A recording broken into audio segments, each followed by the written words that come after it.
Hi everybody, welcome back again in our final stage. Before we proceed with the Photoshop, this is our third lesson in a row where we are going to go ahead and texture the lamp and use V-Ray RT real-time engine to visualize our bulb. As you can see, our reference image and our bulb look exactly, or 95% more exact. Now I'm sampling the color of the bulb, of the upper part of the bulb, so we can go ahead later on and apply texture to the bulb. As you can see, the reference image downloaded from internet, and this tutorial is only for training purposes and mastering your skills with advanced techniques. Now I will download a bitmap with approximate color,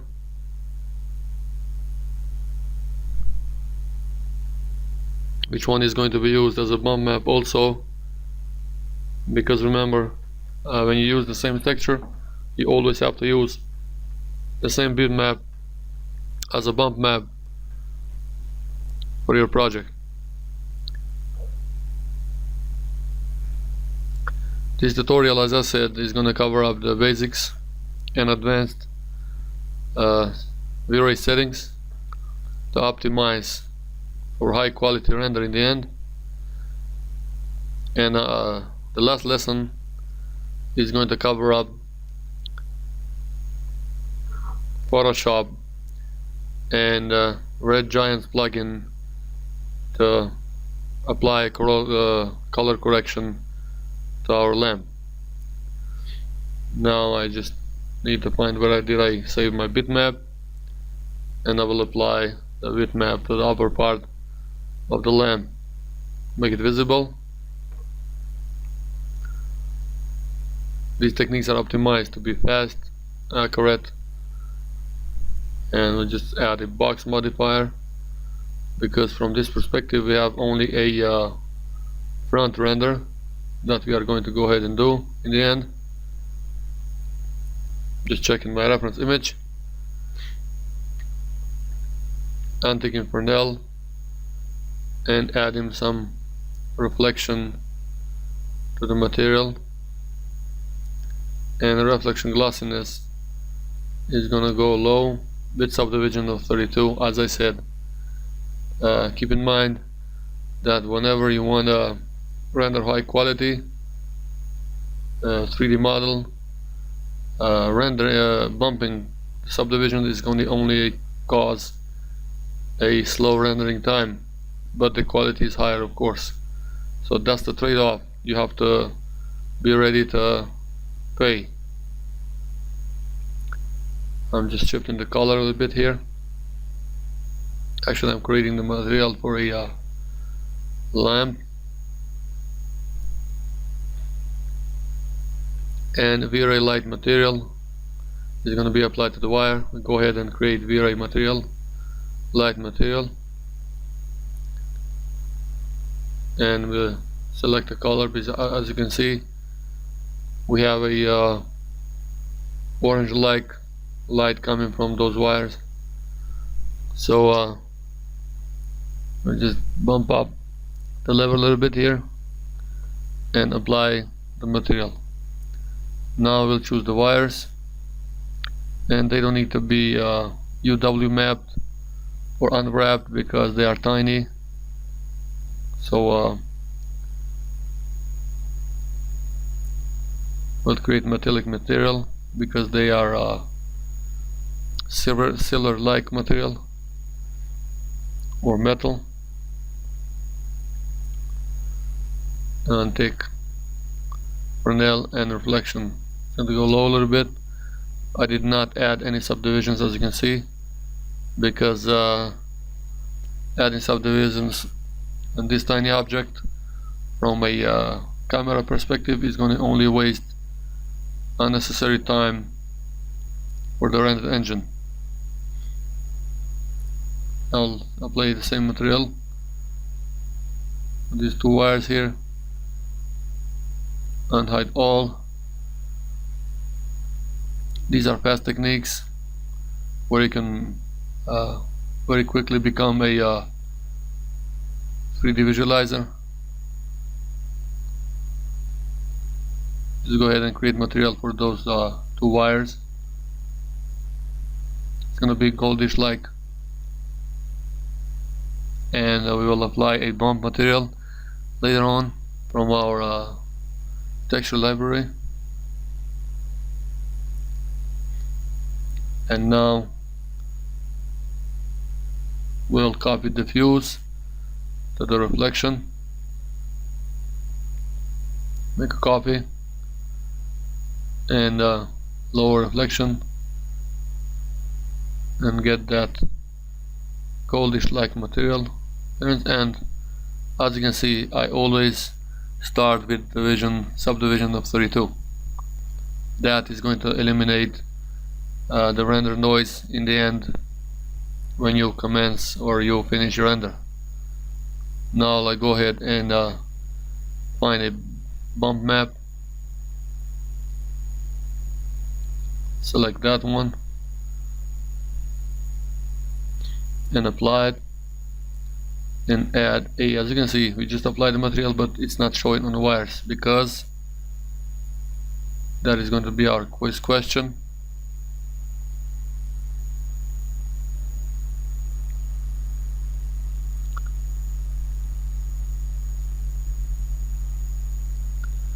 Now just making sure, just need to go ahead and resize the map, make it larger.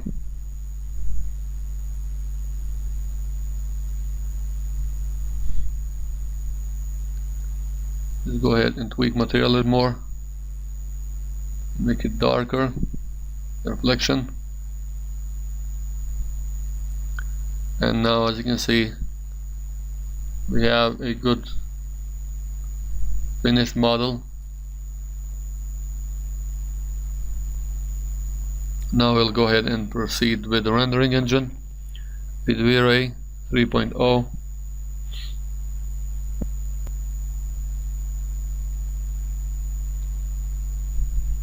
I'm checking my time in here because Udemy.com doesn't approve videos larger than 20 minutes.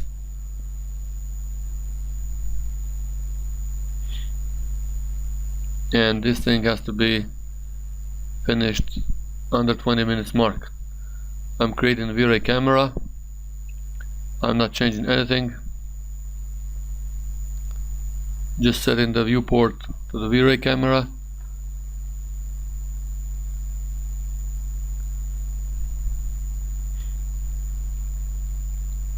Also the top view is going to be used as a V-Ray camera because we want to use a V-Ray real-time render, so we can proceed with material tweakings. Go ahead and add a V-Ray HDRI, so we can use that as a background and a reflective scene. I'll just do material matte so we can, as an instance, and that instance is going to be linked directly with our light on the scene. I will select one of the HDRs that I have from my library, select spherical, and just tweak the rotation of the light,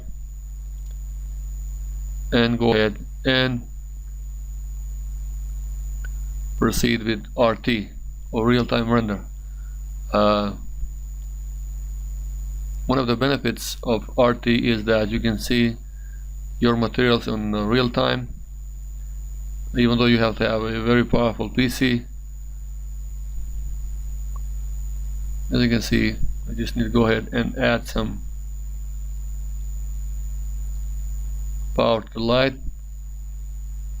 multiply the light, make it invisible, but we get those yellow warning texts up in the screen where it says that light is invisible,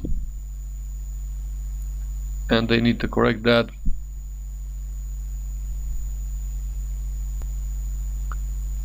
Let's go ahead. As you can see, we are just doing a test render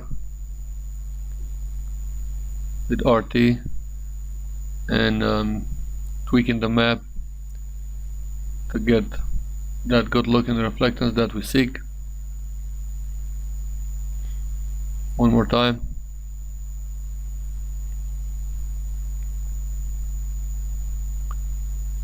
Just go ahead, and as you can see, our wires, they don't have enough light, so we're just bumping the multiplier color on V-Ray light material,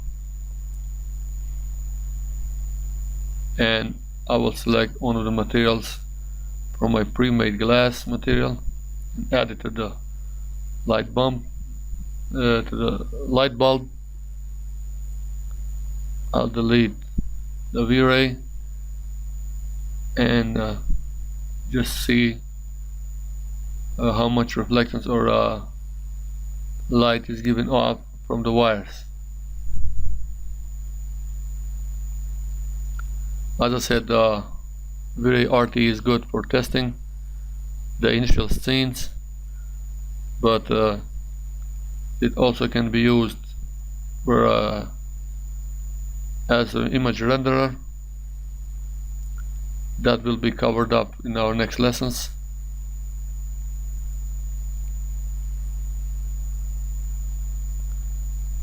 Just get untick invisible and close the V-Ray RT because it's annoying.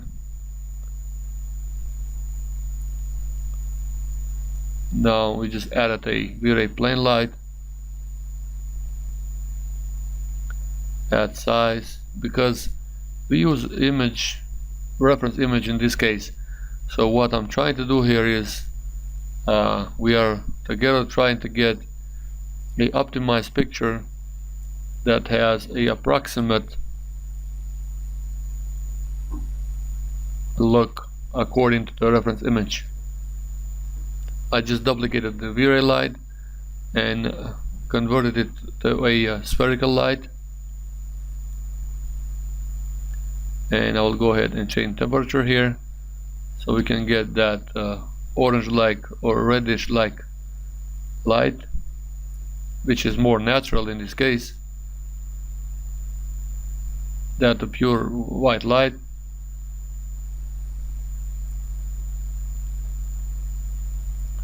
Just bumping the subdivisions, the reflection glossiness, apologize. So and we use the same map as a bitmap, as a bump.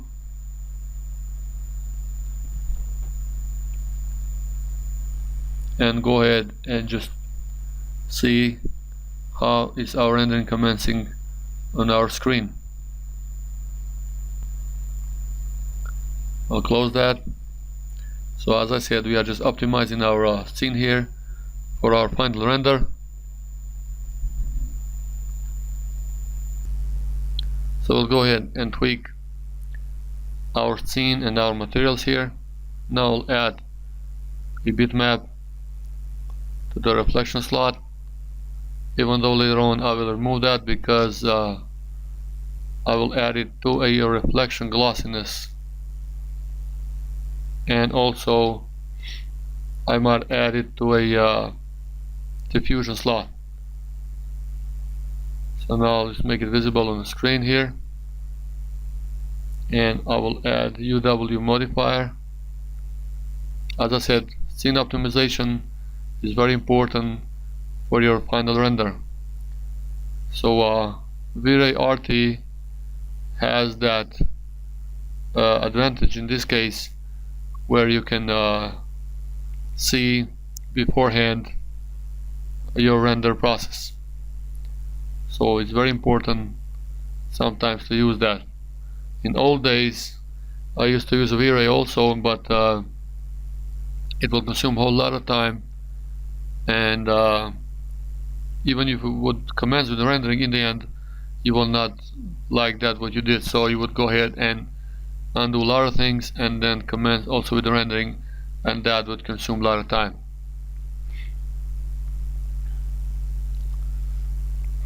As you can see, I'm just tweaking the scene here and this tutorial covers advanced techniques of shading and material handling, and I'm doing things kind of fast, in a fast pace, but I'm sure most of you guys you will learn a lot of things from this. And we'll go ahead and render only this. I'll use the crop in this case. I don't want to render the whole scene.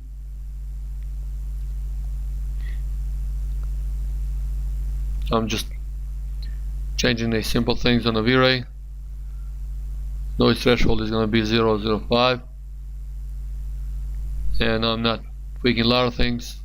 GI is going to remain the same at high, and rendering bucket is going to be 24. And remember, rendering bucket takes a whole lot of time,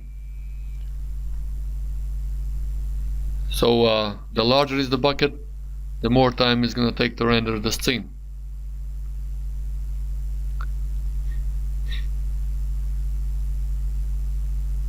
So let's go ahead and just rendering with the HD.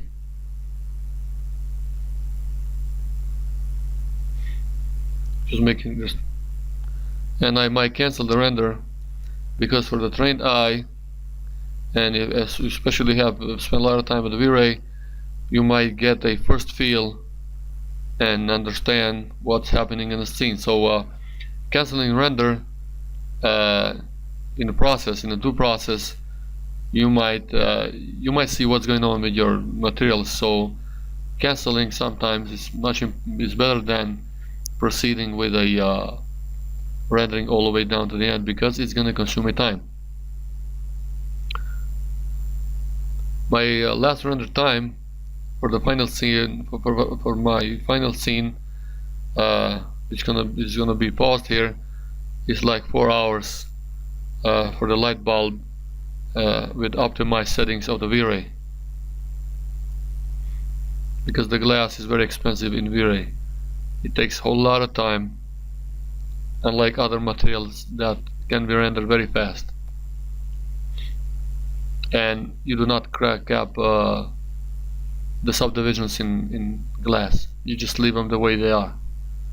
You don't touch those, because it's gonna give you a lot of troubles with the rendering time.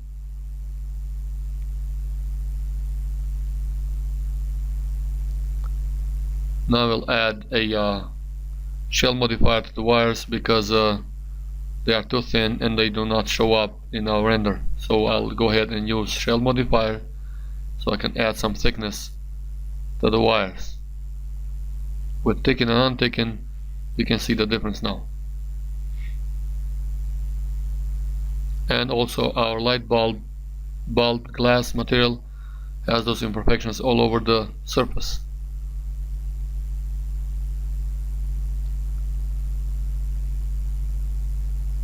Now just checking making the final checks, because we are almost done with our lesson. So this is our third lesson, and the fourth one is gonna cover up the post-processing on a Photoshop and a Red Giant plugin. Now we'll go ahead and render, commence with the rendering, and just check what did we do so far with our tweaks. As I said, this tutorial is pretty much aimed at those people who seek advanced level and V-Ray rendering. So I'm just checking, just making the pre-renders, not complete ones.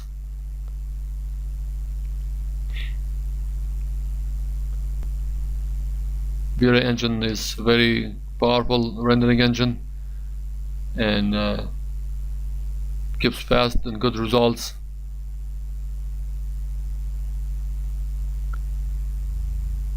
Just adding some multiplier to our light material for the wire, and this pretty much is going to cover up, and then you'll see the final render in the end in our next tutorial.